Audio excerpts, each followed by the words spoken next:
Cold rain hammered the street. Headlights cut through the wet night like knives. On the curb, a young woman stared at the man in the black coat, her voice shaking but strong. "You're the one closing our school, aren't you?" she said. Her phone screen still glowed with the eviction notice. The corporate logo matched the man's cufflinks. He didn't deny it. He couldn't. He was the millionaire who had agreed to one last blind date. She was the girl who showed up and changed everything. A horn blasted. Tires hissed. She took a step back off the curb as a delivery truck skidded toward her in the rain, and the man in the black coat lunged forward, reaching for her wrist as the white headlights flooded both their faces. If this opening hooked you, tap like so more people find it. And tell me in the comments, where are you watching from? Hours earlier, the city had been gray and patient. The glass wall in the corner office held the sky like a mirror. Grant Lewis stood with his hands in his pockets and watched the rain form thin rivers on the window. People called him cold. He called it focus. It was easier to keep the world neat when you cut it into lines, into targets, into numbers that always added up. He built companies the way some people built high fences, strong, clean, impossible to climb. When reporters asked why he rarely smiled, he said, "I don't trade in moods." He traded in outcomes. He heard the soft knock before the door opened. His assistant, Nate, had kind eyes and fast hands. "Your driver's out front," Nate said. "The restaurant is confirmed. Table by the window. And your mom called twice." Grant's jaw moved once. "I'll call her from the car." Nate hesitated. "She sounded tired."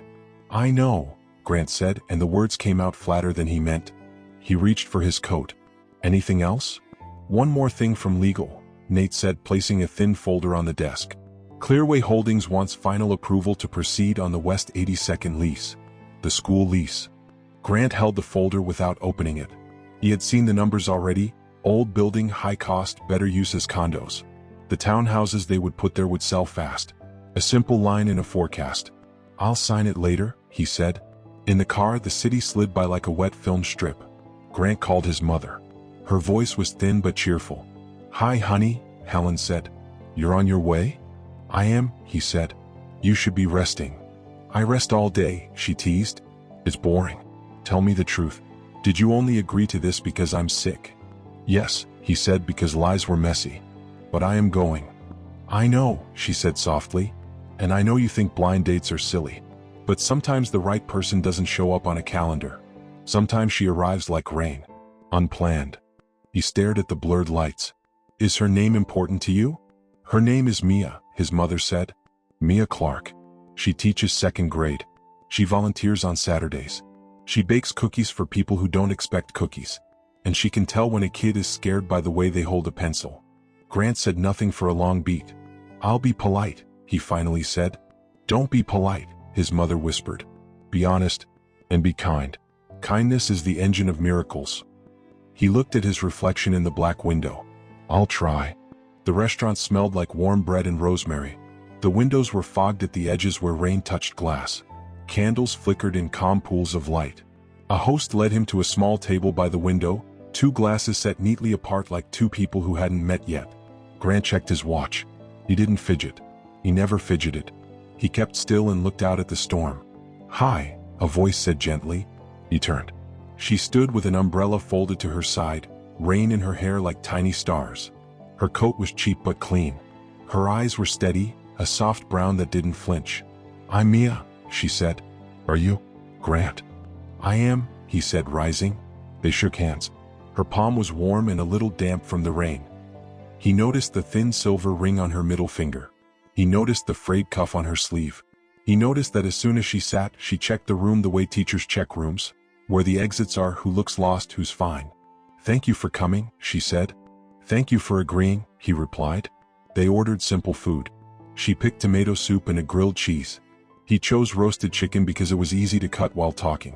At first the words walked slowly between them, careful on the polished floor. "How long have you been a teacher?" he asked. "Since I was 22, she said. 8 years. Her smile went small. "My kids keep me honest. They can tell when you're not really listening. They will call you out. Second graders are quality control." He let one corner of his mouth lift. "Do you like it?" "I love it," she said. "Not every day, but most days. There's this one girl, Ruby. She's 7. She has sensory issues. Loud rooms feel like thunder inside her ears. I made her a quiet corner with a small lamp and soft things to touch. She calms down there and then she comes back ready to learn. Mia's eyes warmed. Kids don't need perfect. They need safe. He didn't look away. That's wise.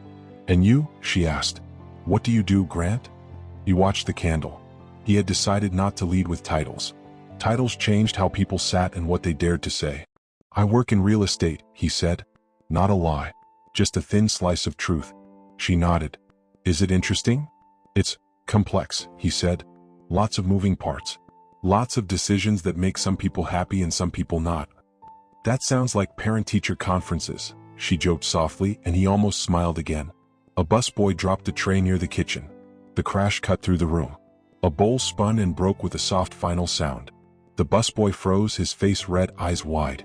The room went quiet in that tight way money makes a room quiet when someone without money makes a mistake. Mia stood up without thinking. She walked over and crouched to help, careful with the shards, careful with her hands. It's okay, she told the busboy. Happens to all of us. She stacked plates into a neat pile and looked up at the manager who had come running. He's got this, she said gently. But I'll help carry. The manager nodded, surprised into a small bow. Grant watched. He did not move. He measured the moment instead. Everyone else had stared for 3 seconds and then gone back to their conversations. This woman had stood up. Not loud, not dramatic. Just kind, like she carried a toolbox that didn't make noise but fixed things anyway. When she returned, she wiped her hands with a thin napkin and Saturday, sorry, she said. Habit. You didn't think. You just did, he said. Most solutions are 10 steps before words, she replied. My kids taught me that. They ate. The rain ticked. Somewhere a birthday cake came out with quiet claps, like people were shy to celebrate in front of strangers. The candle smoke climbed and curled. What do you do on Saturdays? He asked. I run story time at the shelter on 41st, she said. We read and draw.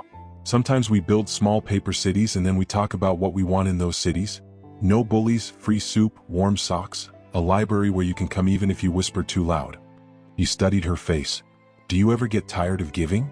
She looked down at her soup. Yes, she said. But when I stop, I feel like a drum with no sound. I guess giving is how I breathe out. A server refilled their water. Grant felt something he hadn't felt in a long time. A line inside him bending like metal under steady heat. He didn't name it. He rarely named feelings because once you name a thing, you owe it a seat at your table. It was simpler to eat alone. How did you end up on a blind date? She asked, voice playful now. My mother, he said. She asked. I said yes. Same, Mia said relieved. My neighbor set it up. She kept saying, Mia, you can't marry your classroom. She's very bossy and very right. Do you usually trust people when they tell you what to do? He asked. I trust people who bring soup when I'm sick, she said. Advice sounds different when it's carried in a bowl. You like that? He liked the way she didn't push to fill silence and didn't rush to fix him. She did not treat him like a test. She talked to him like a person on a rainy night who happened to share a table. His phone buzzed. He glanced at it, then away, but the notice crawled across the lock screen before he could press it face down. West 82nd, final eviction scheduled. Need approval. The message glowed for a second, then vanished into the dark glass. She didn't see. Or if she did, she pretended not to. Instead she asked, What's the hardest part of your job? He answered before caution could tighten his mouth. It's when the math says one thing and the mirror says another. When the spreadsheet is clean but the person in the mirror looks less. Mia's eyes held him. Then you already know where the truth is, she said. If your mirror asks you a question, you should answer. He looked away, and when he looked back, she had pulled a small zip pouch from her bag and set it on the table like a quiet secret. Inside were soft ear covers, a tiny bottle of lavender oil, a smooth flat stone, a pack of stickers. This is Ruby's kit, she said. I carry a spare. When the world gets too loud, these things help. For her. For me sometimes too. You made that? He asked. She nodded, suddenly shy. People think big help is always big. But sometimes the biggest help is a small bag with the right things inside. He didn't have a reply that didn't sound like a speech. He reached for his water again, and the ice clinked like shaky teeth. The server brought dessert without being asked. 2 small bowls of lemon sorbet on the house, she said. The manager had noticed the broken dishes and the kindness and had decided the world should send something back. Mia laughed softly. Now I feel fancy. You are, he said, and she shook her head like she had stepped into a beam of sun she didn't feel she deserved. His phone buzzed again. Nate, legal waiting. Need your go-ahead tonight. West 82nd. 3 dots appeared, then another message. FYI, it's an elementary school building. Lease lapse. Condo plan approved. He put the phone face down. His chest felt tight. He heard his mother's voice from earlier. Kindness is the engine of miracles. And he heard his own voice saying he traded in outcomes. He pictured an old building with kids drawing in a corner and a teacher with a kit that smelled like lavender. He pictured a piece of paper with lines to sign and a forecast that would never show the shape of a child's fear. Are you okay? Mia asked. Yes, he said too quickly. You went somewhere, she said gently. Where did you go? He stared at the candles. He could tell her everything and watch her face change. He could tell her nothing and keep this soft night unbroken. He picked the middle path. There's a building my firm is working on, he said. If we move forward, a school program loses its space. Mia's spoon stopped. What kind of program? Elementary, he said. She set the spoon down. Kids don't just need rooms. They need rooms that remember them. She drew her breath. Does your company have options? He thought of options like he always did. Costs, timelines, headlines. There are always options, he said finally. Some are just harder to justify. Maybe you're justifying the wrong thing, she said, not unkindly. He felt something tip inside him, the way a chair tips before it falls and then catches itself on 2 legs. He wanted to say, I'm not a villain. I'm a man who counts. Counting keeps people dry in buildings that don't leak. But a single building could be 2 different lives depending on which side of the door you stood. Can I ask you a question? He said. Sure. If you had $1 million, what would you do? I'd put heat in every cold classroom, she said. I'd buy quiet headphones for loud bus rides. I'd make sure the shelter kids had new socks. And I'd pay a year of rent for the places that keep them safe. Money should move like blankets, easy to share, hard to drop. He pictured a spreadsheet with a new column labeled blankets. It was absurd and true at the same time. He almost laughed and almost cried and did neither. He ate the rest of his sorbet and tasted the edge of something new in the sour sweet. They left when the rain grew heavy again. On the sidewalk, the street smelled like wet stone and coffee. She opened her old umbrella and it flipped inside out at once. She laughed. He did not laugh. He took off his coat and held it over both of them, a clumsy tent. They stood closer than strangers stand. Thank you, she said. You're welcome, he said. A news screen flickered in the window behind them. The volume was low but the captions ran fast. A photo filled the display, his own face from a recent charity gala with a headline below. Clearway CO announces new uptown development. It was a clean picture, the kind that made him look like a statue someone trusted. He didn't see it at first. She did. Her eyes shifted from the screen to his face to the cufflinks he wore. The small, neat logo, 2 lines crossing at a corner. She whispered almost to herself, Clearway. Grant's fingers tightened on the coat. A horn honked somewhere up the block. He watched her put it together the way teachers put things together. Fast, fair, final.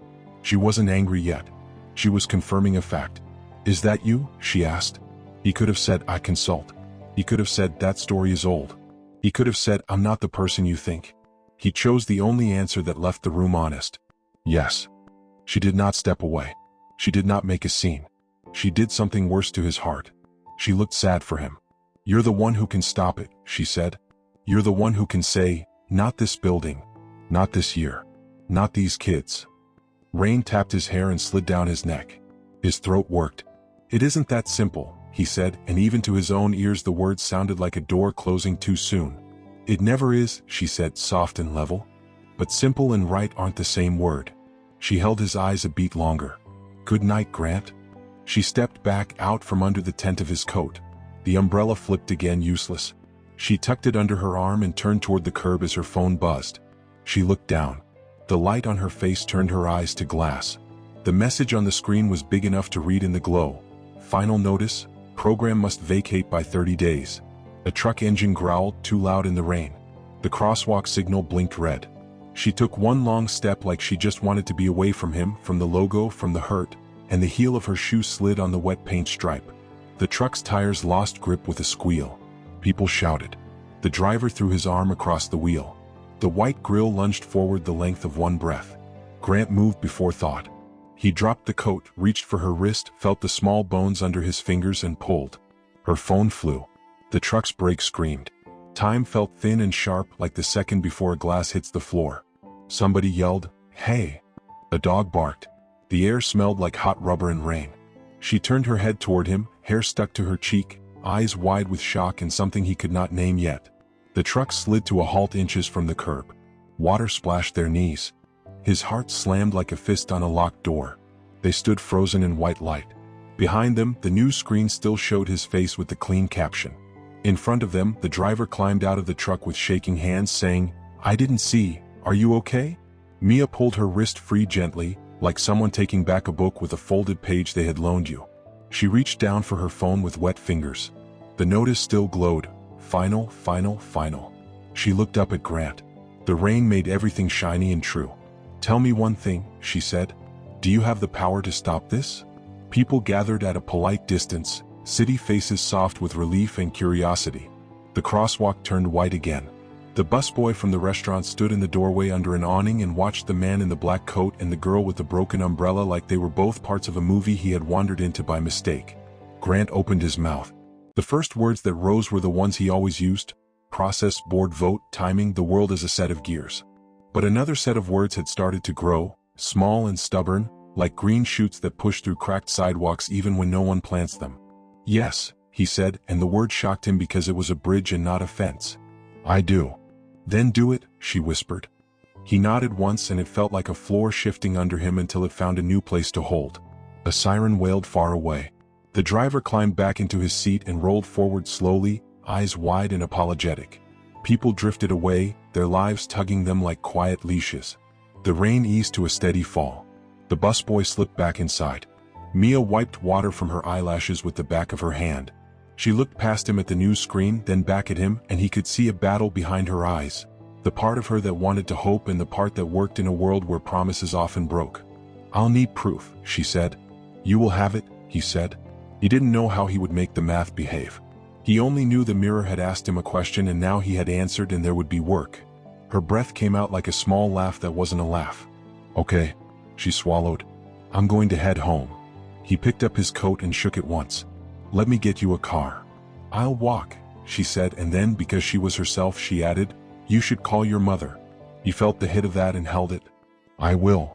She turned and began to walk, slow and careful, holding the old umbrella like a flag that had fallen in rain and still meant something. He watched her go. He wanted to say 20 things and none of them were ready to be said.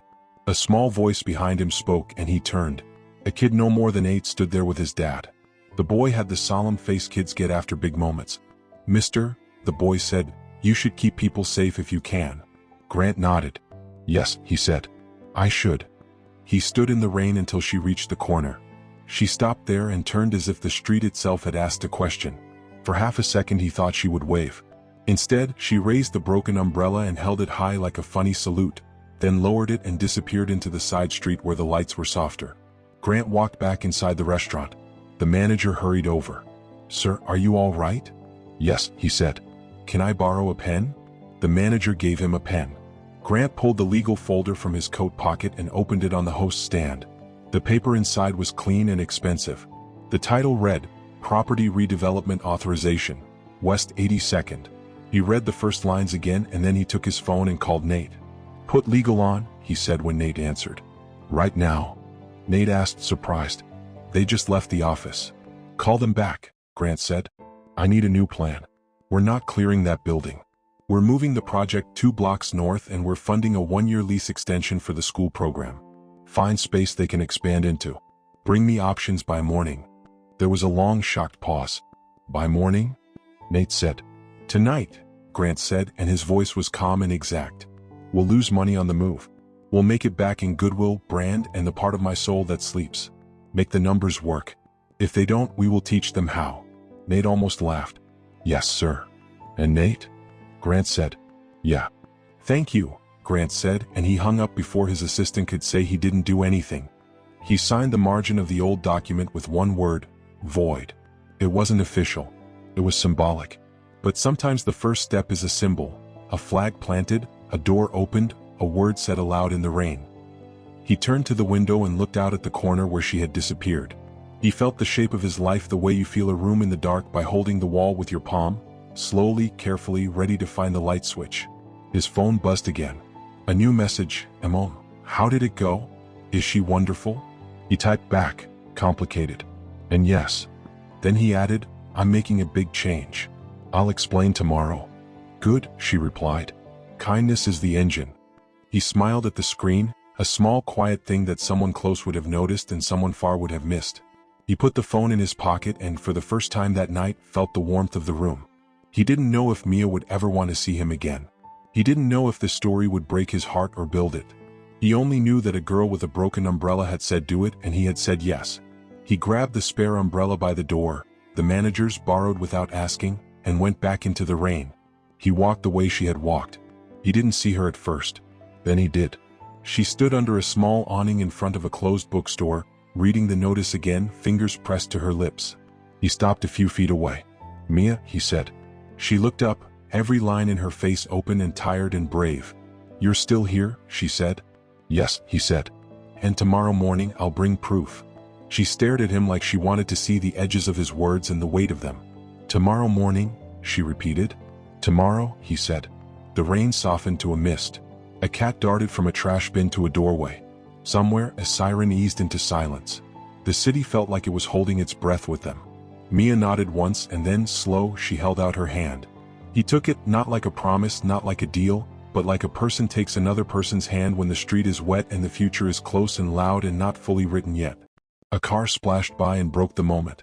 She stepped back and he let go, and the space between them filled with water that wasn't cold anymore. I'm going home, she said softly. My kids have a spelling test tomorrow. Umbrella is not on it. Maybe it should be. He almost laughed. Maybe. She started to walk and this time he did not follow. He watched her until she turned the corner again, and then he turned the other way toward the office where lights still burned and people still answered phones and numbers still argued with mirrors. He would make the numbers learn a new language. He would tell them about blankets. He did not know that as he walked, a black car eased from a side street and followed at a careful distance, cameras ready. He did not know that someone had already heard whispers of the change and wanted to catch his face in the rain, to turn kindness into a headline or a scandal, whichever paid better. He would find out soon. Not tonight. He reached the corner and lifted the borrowed umbrella. The city opened before him, slick and bright and full of doors he had never tried. Behind him, the bookstore awning dripped. Under it, Mia stood one more second and looked at the notice on her phone. She pressed the screen and opened a new message to her principal. Don't panic. I think we might have a way. She didn't send it yet.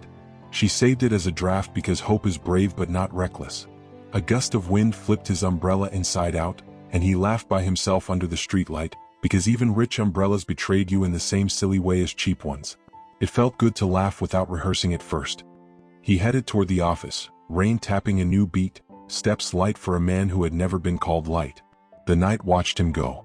And at that exact moment, the black car's window slid down. A camera lens glinted. A voice said, "There he is." The shutter clicked. The rain had slowed to a mist, but the weight of the night clung to Grant's shoulders as he walked back toward his office.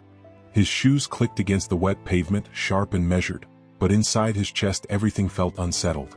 Mia's words had not been loud, yet they echoed in his mind as though the whole city had whispered them at once. You're the one who can stop it. Then do it. Inside the glass tower of Lewis Holdings, the lobby still glowed with pale light. Security guards nodded at him, though their eyes lingered as if sensing something different in the way he carried himself. He didn't head for the penthouse suite as usual. Instead, he stopped at the 27th floor, where the legal department's offices stretched in clean rows of desks and blinking monitors. The space was nearly empty at this hour, but two paralegals sat slouched over papers, and a single lamp glowed in the corner office where Daniel Myers, the senior counsel, worked late as always. Grant walked in without knocking. Daniel blinked up from his glasses. "Sir? You're still here?" "Yes," Grant said, his tone sharp but not cold this time. He set the redevelopment folder on the desk. "We're scrapping this plan." Daniel's brows knitted together. "Scrapping it? Sir, we've already—" "Find an alternative site," Grant interrupted. 2 blocks north, there's a parcel still open. We'll shift there." "That'll increase costs," Daniel warned. "We'll lose months, permits, zoning, everything." "Then we'll work nights if we have to," Grant said. "But we are not closing that school." Daniel leaned back, watching him carefully. "This isn't like you. Maybe not, Grant said. But maybe I've been wrong about who I am. The silence that followed was heavy, filled only by the low hum of fluorescent lights. Then Daniel nodded slowly. I'll draft new documents tonight. Good, Grant said. He turned to leave, then stopped. One more thing. Call the principal of that school first thing in the morning. Tell them we're extending their lease a full year at no cost. Tell them we'll fund improvements while we look for permanent space. Daniel's pen hovered in the air. That's generous. It's necessary, Grant replied. He left the office before Daniel could argue further. Back in his penthouse, the city glittered beyond the glass like scattered diamonds. Grant stood at the window, coat still damp, staring down at the streets where lives unfolded outside of spreadsheets. He thought about Mia standing in the rain with her broken umbrella, her hand warm in his for just that moment. He thought about Ruby, the girl who needed a quiet corner, and about his mother's thin voice saying kindness is the engine of miracles. For the first time in years, Grant didn't pour himself a late scotch. He didn't review contracts. He sat down on the edge of his bed, phone in his hand, and scrolled through old texts from his mother. Each message was simple, reminders to eat, to rest, to call her back. Words he had always brushed aside with efficient replies. Now they felt like anchors. He typed her a new message. We spoke. You were right. She's different. I'll visit tomorrow. Sleep came late, fractured by thoughts of Mia's eyes, steady and unafraid, and the sound of the truck brakes screaming against wet asphalt.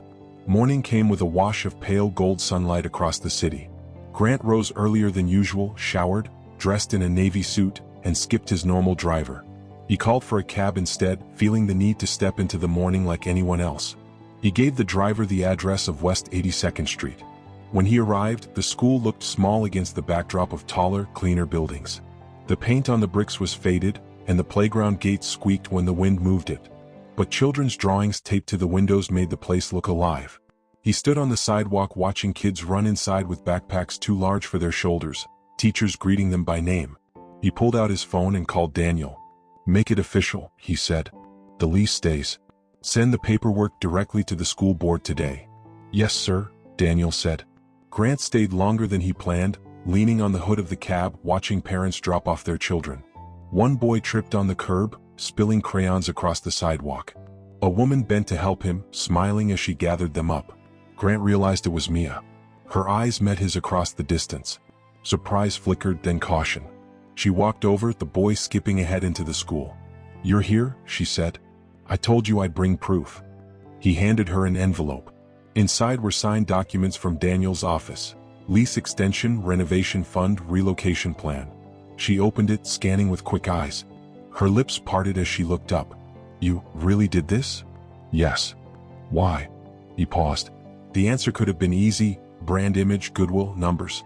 Instead, he said, because last night a mirror asked me a question, and I didn't like the answer I saw. Her eyes softened, though doubt lingered. Do you know how much this means? I'm beginning to, he said quietly. Just then, a girl ran out of the school, her hair in braids, clutching a small pouch.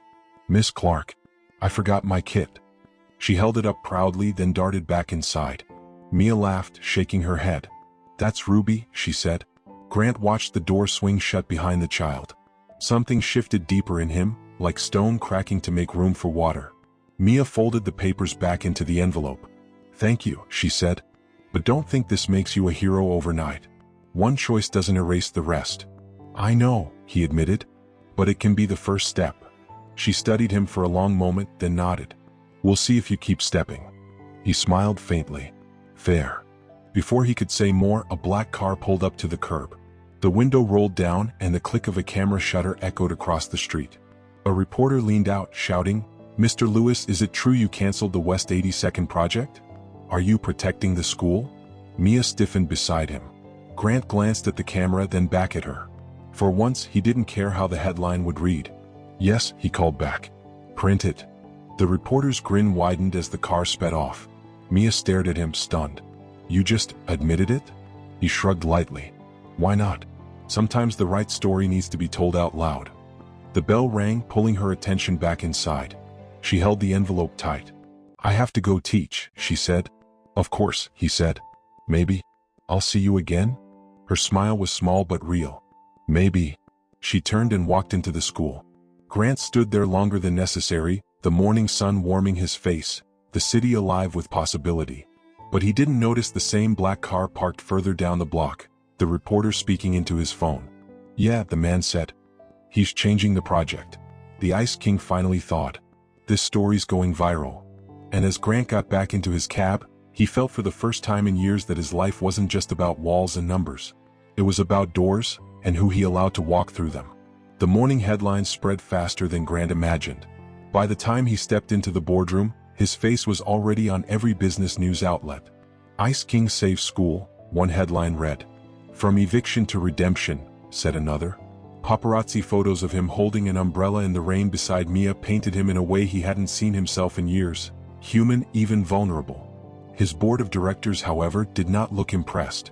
"Grant, what is this?" barked Richard Cole, the gray-haired chairman who had backed him for years. "You canceled a lucrative project overnight without approval? You let the press spin you as some kind of sentimental hero?" Grant sat at the long table, unflinching. "I protected children. And I protected this company's soul." "This company has shareholders," another director snapped. "Not a soul." "Then maybe you've forgotten why we exist," Grant said. His voice was calm but steady. "We don't just build walls. We shape the lives inside them. What good are towers if they cast shadows over kids' classrooms?" The room erupted in murmurs. Some were shocked, some were furious, but one or two quietly were nodding. "Enough," Richard said. "You've overstepped. We'll review your position as CEO." Grant leaned forward. "Review it all you want. But if this board believes tearing down a school is worth a few extra dollars, then maybe I don't belong here." He stood, buttoning his suit jacket. "Because I will not sign another paper that destroys lives for profit. Not now. Not ever again." The silence that followed was sharp as glass. For a man who had built his life on being cold and controlled, this act of defiance shocked everyone, including himself. He left the boardroom without waiting for their decision. Outside, cameras flashed. Reporters shouted questions. But Grant didn't hide behind tinted cars or bodyguards this time. He stopped, met their questions head-on, and spoke with the kind of clarity that came from truth. "Yes, I saved the school. Yes, I redirected the project. And yes, it will cost us millions. But you cannot measure every decision with money. Some things are priceless. And protecting the future of children is one of them." By noon, those words were everywhere. Social media exploded. Half the world called him a saint. The other half said he was reckless.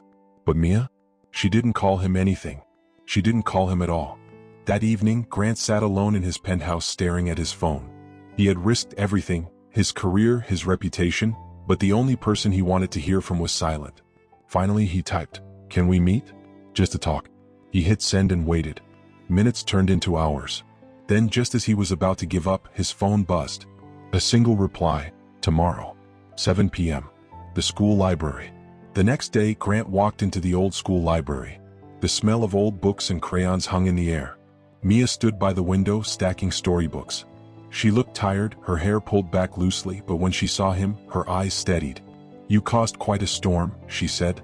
"I'm used to storms," he replied. "But this one mattered." She folded her arms. "Why did you really do it, Grant? For me? For your mother? Or just because the world was watching?" He walked closer, his voice low. "I did it because I realized money means nothing if the world you build with it is hollow. And maybe, because for the first time I wanted to be the kind of man someone like you could believe in." Her eyes softened but didn't melt. "Belief isn't bought with one gesture. It's earned every day." "I know," he said. "That's why I'm here. To prove I can keep showing up."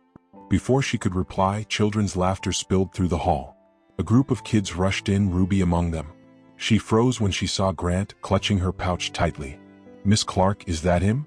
The man from the news?" Mia hesitated. "Yes, Ruby. This is Mr. Lewis." Ruby walked closer, her small voice trembling. "You saved our school?" Grant knelt so he was eye level with her. "I did. But I think you save it every day just by being here." Ruby blinked at him, then suddenly hugged his neck. The unexpected warmth made his throat tighten. For a man who had never let children near his world, this single embrace felt like redemption in its purest form. Mia watched silently, her lips pressed together. When Ruby skipped away, she finally spoke. "That's the man I want to believe in. Not the CEO. Not the headlines. Just him." Grant stood slowly. "Then let me keep proving it to you." But their moment was interrupted by the shrill ring of his phone. It was Nate. Grant stepped aside to answer. What is it? Bad news, Nate said. The board is moving fast. They're calling for a vote tomorrow morning. They want you out. Grant closed his eyes. So be it. Grant, think carefully. If you lose, you'll have no company, no platform. I'll still have myself, Grant interrupted. And that's more than I had before. When he hung up, Mia was watching him. You're going to lose everything, she said softly. He shrugged. Maybe everything I thought mattered wasn't what I needed after all. That night, Grant prepared for war. The boardroom was a battlefield and he was ready to stand alone. But fate had a different plan. The next morning, as the board convened, something unexpected happened.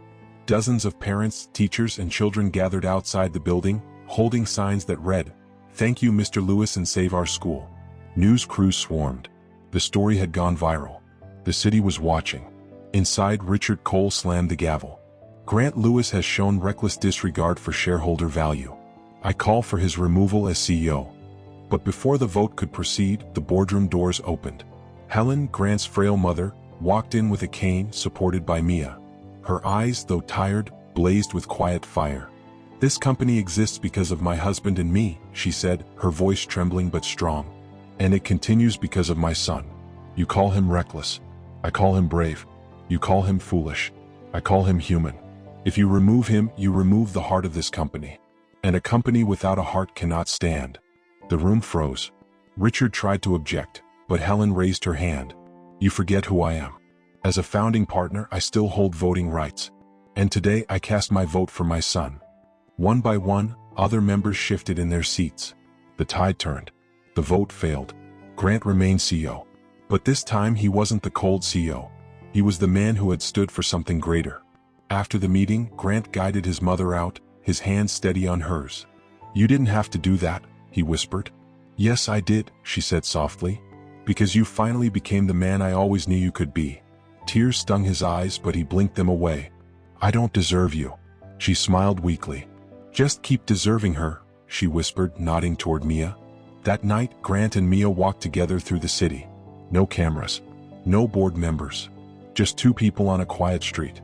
You could have lost everything today, Mia said. But I didn't, he replied. Because I gained something better. A second chance. She stopped, looking at him carefully. And what will you do with it? He took her hand, not with force, but with the gentleness of a man who had finally learned the value of softness. Build a world that deserves to be lived in. With you if you'll let me. Her lips curved slowly. We'll see. The rain began again, light and steady. This time he didn't shield himself from it. He let it fall because sometimes even rain feels like grace. Weeks later, the school not only stayed open but received funding for renovations. Grant personally oversaw the project, walking the halls, talking with teachers, listening to children. He wasn't just a CEO anymore. He was present, human, and alive in ways he hadn't been before. One afternoon, Ruby ran up to him, holding a paper she had drawn. Look, I drew you, Miss Clark, and me in our new classroom. Grant looked at the picture. 3 stick figures stood under a bright sun. For the first time, he saw himself not as a cold shadow but as part of the light. He looked at Mia, who was watching with quiet pride. Their eyes met, and in that moment, no words were needed. She believed. The story of the cold millionaire who agreed to one last blind date and found love, redemption, and purpose became more than headlines. It became a lesson whispered in classrooms, discussed in boardrooms, and shared across cities. A reminder that even the hardest hearts can change, and that kindness, once chosen, spreads like fire in the rain. And as Grant Lewis stood in that classroom, surrounded by laughter and hope, he knew one thing with absolute certainty. He had finally learned how to build not just towers of glass, but foundations of love. The end. If you believe kindness can change even the coldest heart, drop a red heart in the comments and tell me where you're watching from. Don't forget to subscribe so you never miss another life-changing story.